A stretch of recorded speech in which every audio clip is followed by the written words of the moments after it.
Hello and welcome to Cyberside Chats. I am talking to you from Boston, Massachusetts. And here we have Matt jumping in again, as usual, from Missoula, Montana. Hi, Matt. Howdy. I'm excited to talk about JADEPUFFER today. This is a new development. Do you This want to is. give us a quick summary? Yeah. So JADEPUFFER, as we read from a research company called Sysdig, is the first publicly documented ransomware that operates like end to end as an AI agent, which this has been kind of the boogeyman that we've been, talking about for a little while now. But it's the first time we've really seen something that had an impact or that potentially had an It impact. is both the boogeyman and the inevitable future. This is an Well, yeah. agentic threat actor. Now, mind you, there is likely still a human involved, but the AI is handling the execution. So, reconnaissance, exploitation, lateral movement, and extortion are all driven by AI, according to the researchers. Yeah. Yeah. So, Kind of this scary, is though. the future is here. I mean, this combines two of our favorite topic, ransomware and AI, into a very scary future. It Um, did. What was interesting was how they figured out that this was AI generated. And I thought that was a unique research project they went through. Yeah, how did they know? Like, because I think we've seen case after case where I'm very suspicious that AI is involved. But what was the smoking gun in this case? Well, I mean, there's a couple things. First off, I mean, there were a ton of comments written into the code that were basically explaining what an LLM had done as it was reasoning through and building out the ransomware. So, Uh, natural language was yeah, self explaining payloads, essentially. yeah, exactly. And there was like 600 payloads that were included with this, which I thought was really interesting. But yeah, they contained natural language commentary basically, and we don't usually see that from normal threat actor code. Yeah, AI Also, thinks out loud for it does. humans. That's like expensive and time consuming, and we don't want to do that. Also, it made some pretty big mistakes when it came to actual execution of the ransomware. Like the Bitcoin address doesn't look like an actual Bitcoin address. I mean, it looks like what's in Bitcoin's developer documentation. So To be probably a fair, hallucination. amateur newbie hackers also do that. They could potentially, but I mean, we used to see wrong Bitcoin addresses being used in older variations of ransomware. That's not something I've seen in a while. This looks to me more like a hallucination, which is pretty common with machine generated code like this. The other thing was how it actually ran the encryption routine. So it was unrecoverable ransomware. It generated the AES keys so it could lock up all of the config records in this one particular system. It put them into basically your standard output once and then never recorded them or transmitted them. So even if somebody did follow the instructions on the ransom note it dropped and bought a decryptor, there's no way to recover any of the files that it actually encrypted. You're not making me very scared of our AI threat actor here. I But- mean, I would Yeah, argue this is what we used to see from amateur threat actors, where they would take a playbook and copy it, including the sample Bitcoin wallet address.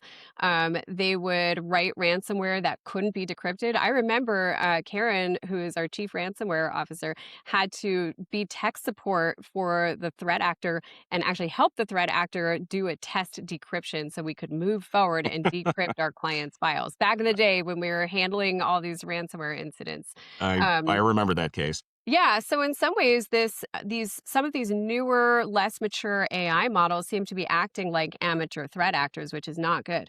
But there are also some other aspects of it which are scary. For example, a 31-second diagnose and fix loop is something that the researchers described. So they were trying to get an admin account on the system. It didn't work, and they corrected it. They rolled out a multi-step fix 31 seconds later. So that is too fast and too adaptive to be a human user.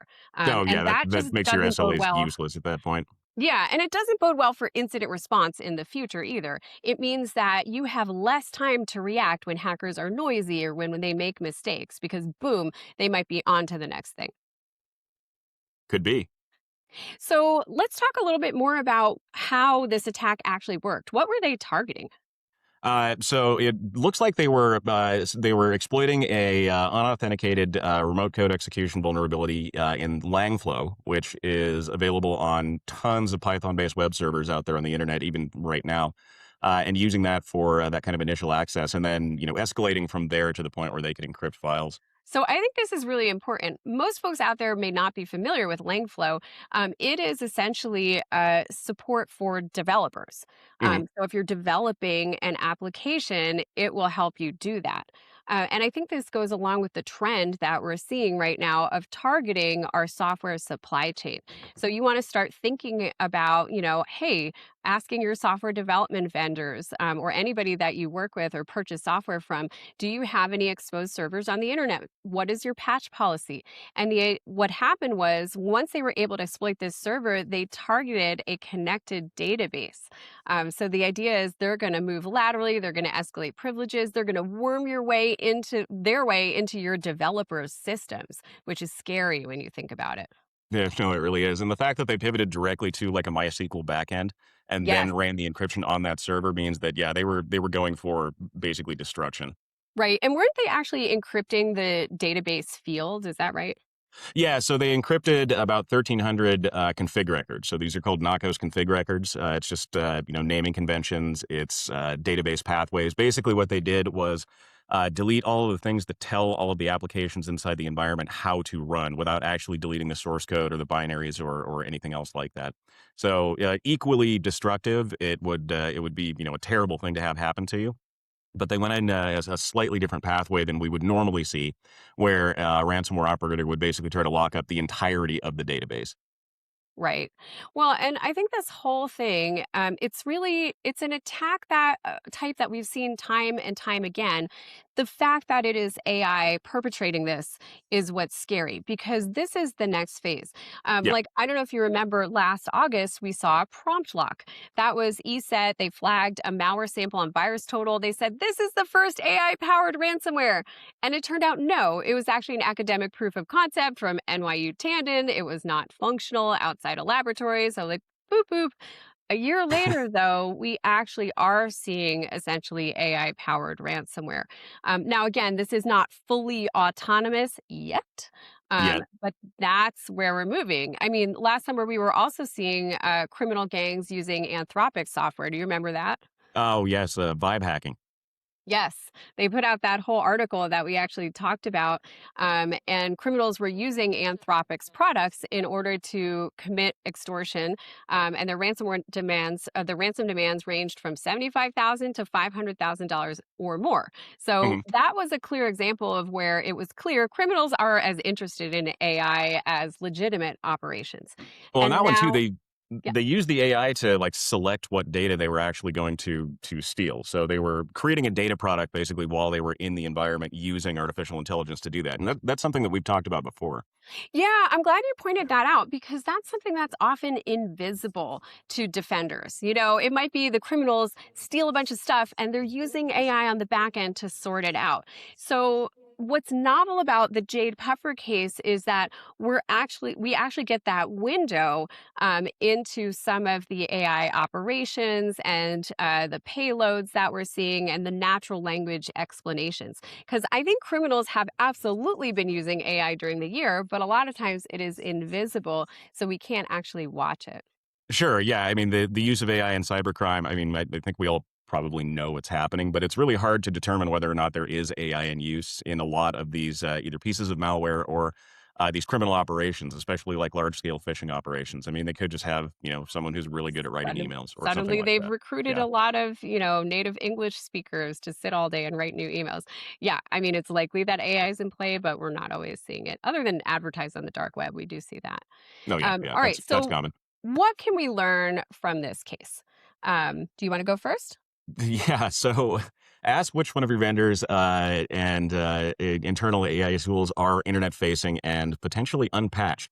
When we look at Langflow, I mean that one's been patched for a little while, and the fact that it's still out there like in droves is not a great security tool for a lot of organizations. I mean that means they're running in basically a vulnerable mode normally, and a lot of those Yeah. servers end up standing up being internet facing. So if you have AI tools, make sure that you're inventorying them, make sure that they're patched just like your servers and just like everything else, and make sure that people understand that there is a risk with these tools.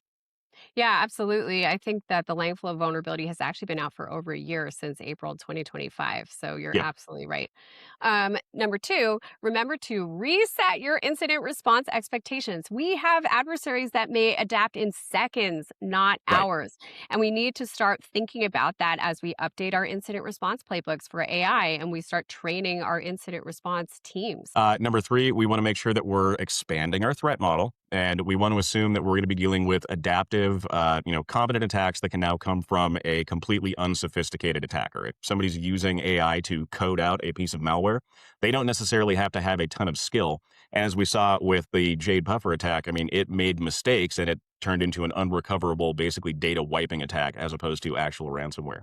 Yeah, that's a So really again, good point. just just be ready for that because I mean we've seen the skill floor already drop out pretty significantly over the last couple of years. This is just going to make it worse. Yeah, I think you're right. Random people with no tech background are going to be using AI attack tools. Okay, finally, make AI driven attack scenarios part of your next tabletop exercise. And that way you can work through issues like who can authorize automated containment? What kind of containment do you want to happen automatically? Because again, AI is going to be attacking and adapting at machine speed. We're not Yeah, going to have the luxury of responding at human speed for much longer. no, not for much longer. Nope. All right. With that, thank you guys so much. Please tune in next week to Cyberside Chats, and we'll see you soon.